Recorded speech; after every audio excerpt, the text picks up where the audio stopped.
नमस्कार, आप देख रहे हैं दर्शिता न्यूज। आज तारीख है 26 जून 2025 और दिन है गुरुवार। तो चलिए डालते हैं एक नजर दिन भर की बड़ी खबरों पर।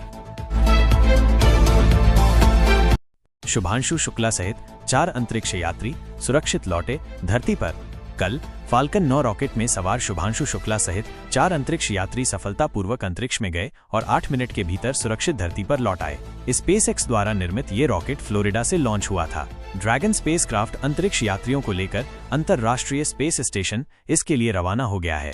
फाल्कन 9 दुनिया का पहला ऑर्बिटल क्लास रीयूजेबल रॉकेट है जो अंतरिक्ष में स्पेसक्राफ्ट छोड़कर वापस आ जाता है। शुभांशु शुक्ला बने पहले भारतीय जो अंतर्राष्ट्रीय अंतरिक्ष स्टेशन पहुंचे। लखनऊ के शुभांशु शुक्ला ने फ्लोरिडा से एक्सियोम मिशन 4 पर अंतरिक्ष के लिए उड़ान भरी, जिससे वो अंतर्राष्ट्रीय अंतरिक्ष स्टेशन पर जाने वाले पहले भारतीय बन गए। उनके परिवार ने इस ऐतिहासिक क्षण पर गहरा गर्व और भावनाएं व्यक्त की। प्रधानमंत्री नरेंद्र मोदी ने इस उपलब्धि पर बधाई देते हुए कहा कि शुभांशु 140 करोड़ भारतीयों की आशाओं का प्रतिनिधित्व करते हैं। उनके स्कूल में इस लॉन्च का सीधा प्रसारण देखा गया, जहाँ लोगों ने उत्साहपूर्वक जश्न मनाया।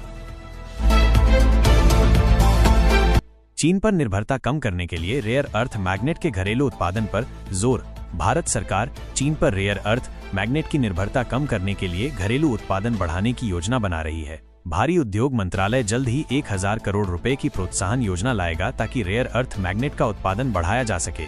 कई कंपनियों ने इसमें रुचि दिखाई है। सरकार जापान से भी आयात पर विचार कर रही है, हालांकि ये महंगा है। ईरान इजरायल युद्ध में सीज फायर लागू। ईरान और इजरायल के बीच 12 दिनों तक चले युद्ध के बाद सीज फायर लागू कर दिया गया है। दोनों देशों ने सीज फायर को स्वीकार किया है और दोनों ने ये दावा किया है कि इस युद्ध में विजय उनकी हुई है। ईरान ने तो इजरायल और अमेरिका पर राष्ट्रीय विजय हासिल करने का ऐलान करते हुए दिल्ली स्थित ईरानी दूतावास ने भारत की जनता, राजनीतिक दलों, मीडिया, आध्यात्मिक नेताओं आदि को भी धन्यवाद किया है। आपातकाल के 50 साल पूरे होने पर कैबिनेट बैठक। प्रधानमंत्री नरेंद्र मोदी की अध्यक्षता में केंद्रीय मंत्रिमंडल ने आपातकाल के 50 साल पूरे होने पर बैठक की। इसमें आपातकाल के दौरान संविधान की भावना को नष्ट करने के प्रयास का बहादुरी से विरोध करने वाले अनगिनत व्यक्तियों के बलिदान को याद किया गया और उन्हें सम्मानित करने का संकल्प लिया गया। प्रधानमंत्री मोदी ने आपातकाल को बताया सबसे काला अध्याय।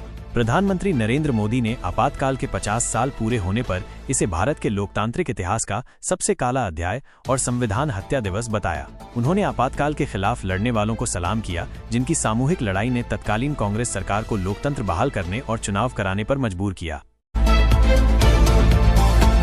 मतदाता सूची सत्यापन अभियान का विस्तार। चुनाव आयोग बिहार की तर्ज पर अब तमिलनाडु, पश्चिम बंगाल, असम, केरल और पुडुचेरी सहित 5 अन्य राज्यों में मतदाता सूची का घर घर जाकर सत्यापन करेगा। यह अभियान मतदाता सूची में गड़बड़ियों को ठीक करने और अवैध अप्रवासियों, विशेषकर बांग्लादेशियों की पहचान करने के लिए चलाया जा रहा है। भारतीय वायुसेना को जल्द मिलेंगे तेजस लड़ाकू विमान। भारतीय वायुसेना को मार्च 2026 तक कम से कम 6 हल्के लड़ाकू विमान LCA तेजस मिल जाएंगे। इन अत्याधुनिक लड़ाकू विमानों का निर्माण कर रही company Hindustan aeronautics limited HAL के प्रमुख ने ये जानकारी दी। PFI की हिट लिस्ट का खुलासा। NIA की तरफ से बड़ा खुलासा। प्रतिबंधित संगठन PFI ने केरल में 950 लोगों की एक हिट लिस्ट तैयार की थी, जिसमें एक सेवानिवृत्त जिला न्यायाधीश भी शामिल थे। ये जानकारी RSS नेता श्रीनिवासन की हत्या से जुड़े मामले में अदालत में पेश की गई। विज्ञापन शूट के बहाने दुष्कर्म का आरोप, कास्टिंग कंपनी मालिक गिरफ्तार। राजस्थान के उदयपुर में विज्ञापन शूट के लिए आई एक फ्रांसीसी युवती से दुष्कर्म के आरोप में सिद्धार्थ ओझा उर्फ पुष्पराज को चित्तौड़गढ़ से गिरफ्तार किया गया है। वो एक कास्टिंग कंपनी का मालिक है जिसने सलमान और अक्षय कुमार की फिल्मों के लिए भी काम किया है। पुलिस के अनुसार पार्टी के बाद आरोपित युवती को अपने फ्लैट पर ले गया और दुष्कर्म किया। पुलिस इस मामले में 1 सप्ताह में न्यायालय में चालान पेश करेगी। क्रिकेटर रिंकू सिंह बनेंगे जिला बेसिक शिक्षा अधिकारी। क्रिकेट के अलावा रिंकू सिंह उत्तर प्रदेश के शिक्षा विभाग में नई पारी की शुरुआत करने जा रहे हैं।